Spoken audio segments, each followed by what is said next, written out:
பழைய வாழ்க்கையை எப்போதும் மறக்காதவர் விஜயகாந்த். பழைய விஜயராஜ் தான் இன்றைய விஜயகாந்த் என்று தன்னை பற்றி சுய விமர்சனமாக சொல்வார் விஜயகாந்த். மதுரையில் விஜயகாந்த் அவர்களுக்கு நண்பர்கள் வட்டாரம் அதிகம். ஆரம்ப காலங்களில் மதுரை போகும்போதெல்லாம் நண்பர்களோடு பல இரவுகள் சாப்பிடுவது பிளாட்பார கடைகளில்தான். விஜயகாந்த் அவர்களின் ஃபேவரட் உணவு பருத்திப்பால். விஜயகாந்த் அவர்கள் வீட்டு பூஜை அறையில் மெக்கா மதினா படங்களும் இயேசு மேரி மாதா படங்களும் திருப்பதி வெங்கடாஜலபதியும் முருகனும் பிள்ளையாரும் சிறப்பிடம் பெறுகிறார்கள்.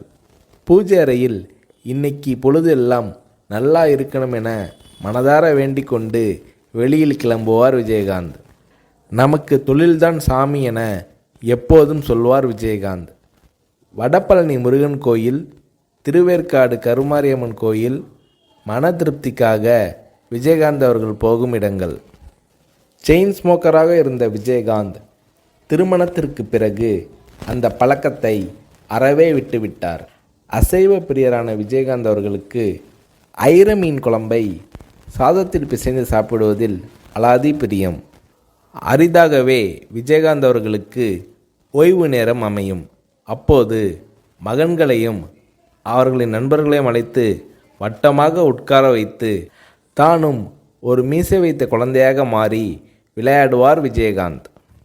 பெரிய சட்டியில் சாதம் போட்டு பிசைந்து குழந்தைகளுக்கு ஊட்டி விடுவார் விஜயகாந்த்.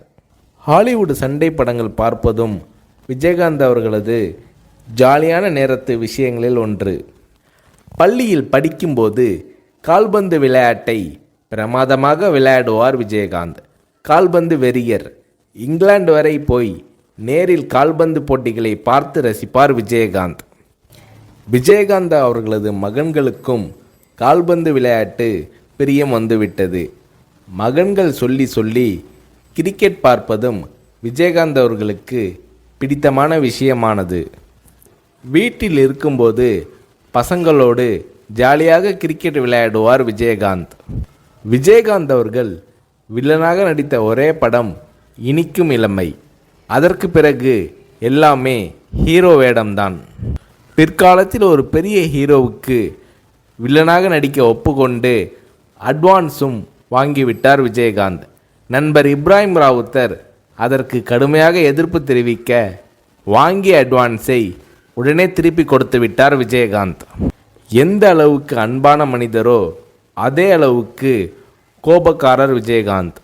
யோகா செய்ய ஆரம்பித்து கொஞ்சம் நிதானம் பழகினார் விஜயகாந்த். காலையில் யோகா, மாலையில் உடற்பயிற்சி இரண்டையும் செய்யும் நேரத்தில் டிவியில் நியூஸ் பார்த்து விடுவார் விஜயகாந்த். சண்டை காட்சிகள் தான் விஜயகாந்த் அவர்களின் அடையாளமே. அதில் லெக் ஃபைட் விஜயகாந்த் அவர்களின் ஸ்டைல். அதற்காக உடம்பை உறுதியாக வைத்துக்கொள்ள நினைத்தார் Vijayakanth. South India's answer to Jackie Chan என்று நல்லவன் படத்தில் விஜயகாந்த் அவர்களை பெருமைப்படுத்தி விளம்பரம் செய்தார் தயாரிப்பாளர் தானு. நடிகர் திலகம் சிவாஜியில் ஆரம்பித்து முன்னணி ஹீரோக்கள் எல்லோரும் பாட ஆரம்பித்த காலத்தில் விஜயகாந்த் அவர்களையும் ஒரு படத்திலாவது பாட வைக்க முயற்சி நடந்தது. ஆனால் பாடும் அளவுக்கு எனக்கு குரல் வளம் இல்லை, பாடும் விருப்பமும் இல்லை என்று விஜயகாந்த் அவர்கள் மறுத்துவிட்டார். நடிக்க வராமல் இருந்திருந்தால் மதுரையில் உள்ள எங்கள் ரைஸ் மில்லை பார்த்து கொண்டிருந்திருப்பேன் என்று சொல்வார் விஜயகாந்த். சினிமாவில் 3 தடவை விஜயகாந்த் அவர்களுக்கு மார்க்கெட் போயிருக்கிறது. மீண்டும் மீண்டும் போராடி முன்னணிக்கு வந்திருக்கிறார் விஜயகாந்த். திருநாவுக்கரசு, ஜெயலலிதா, ஆர்எம்பி கேட்டும் தராத எம்ஜிஆர் அவர்களின் பிரச்சார வேனை விஜயகாந்த் அவர்களுக்கு கொடுத்தார் ஜானகி எம்ஜிஆர் அவர்கள். அதோடு எம்ஜிஆர், ஜானகி எம்ஜிஆர் என பெயர் குறித்த மோதிரங்களையும் விஜயகாந்த், பிரேமலதா தம்பதியினருக்கு வழங்கி மகிழ்ந்திருக்கிறார் திருமதி ஜானகி எம்ஜிஆர். தான் முதலில் வாங்கிய TMM 2 என்ற எண் கொண்ட அம்பாஸ்டர் காரை பாதுகாப்பாக நீண்ட காலம் வைத்திருந்தார் விஜயகாந்த். கேப்டன் விஜயகாந்த் அவர்களால் 10ஆம் வகுப்பு வரை தான் படிக்க முடிந்தது. வறுமையால் அவரது பள்ளி படிப்பை கேப்டன் விஜயகாந்த் அவர்களால் தொடர முடியவில்லை. ஆனால் வீட்டு வேலைக்காரர்களின் பிள்ளைகளை இன்ஜினியரிங் வரைக்கும் படிக்க வைக்க உதவி செய்தார் விஜயகாந்த். ஷூட்டிங் நடக்கும்போது நடிகர் நடிகைகளுக்கு ஒருவித சாப்பாடு, சாதாரண தொழிலாளர்களுக்கு ஒருவித சாப்பாடு என்று பாரபட்சம் உண்டு. இதை உடைத்து எல்லோருக்கும் ஒரே மாதிரி சாப்பாடு போட வேண்டும் என்ற நடைமுறையை கொண்டு வந்தார் விஜயகாந்த். ஞாயிற்றுக்கிழமை கேப்டன் விஜயகாந்த் அவர்களது வீட்டில் 50 பேராவது சாப்பிடுவார்கள். ஒவ்வொரு நாளும் அலுவலகத்திலும் அந்த அளவுக்கு சாப்பாடு நடக்கும். விஜயகாந்த் அவர்களின் குலதெய்வம் வீர சின்னம்மா மதுரைக்கு பக்கத்தில் திருமங்கலம் அருகில் இருக்கிறது. பாழடைந்து கிடந்த கோயிலை சுற்றுச்சுவர் எழுப்பி கும்பாபிஷேகம் நடத்தி புதுப்பிக்க உதவியிருக்கிறார் விஜயகாந்த்.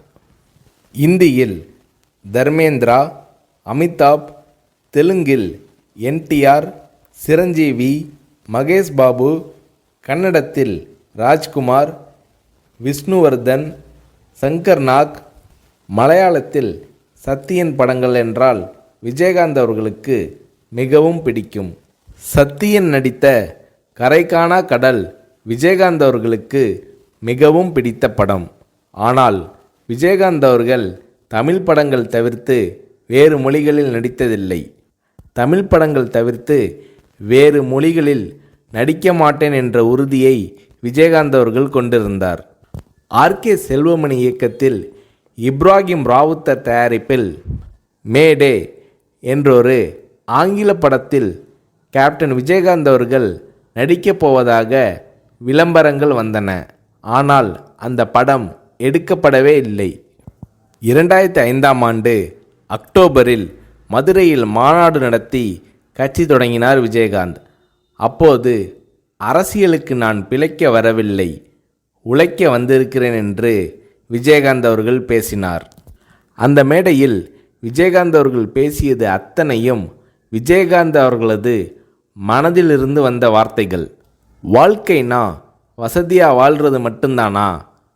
இந்த மக்களுக்காக விஜயகாந்த் வாழ்ந்தான்னு இருக்கட்டும், இல்லை அவங்களுக்காக அவன் செத்தான்னு இருக்கட்டும், மனுஷன் வாழ்க்கை கடைசியில் 6க்கு 3 தான். எனக்காக இம்புட்டு தூரம் வந்து உட்காந்துருக்கீங்களே, உங்களுக்காக நான் தான், இனி எனக்காக நீங்கள் தான். ரைஸ் மில்லில் 300 மூட்டை தூக்கி பழக்கப்பட்ட உடம்பு, என்னை நம்பி வந்த உங்களுக்கு நல்லது செய்வேன், நல்லது செய்வேன், நல்லது செய்வேன் என்று ஒரு சபதம் போல விஜயகாந்த் அவர்கள் உரை நிகழ்த்தினார்.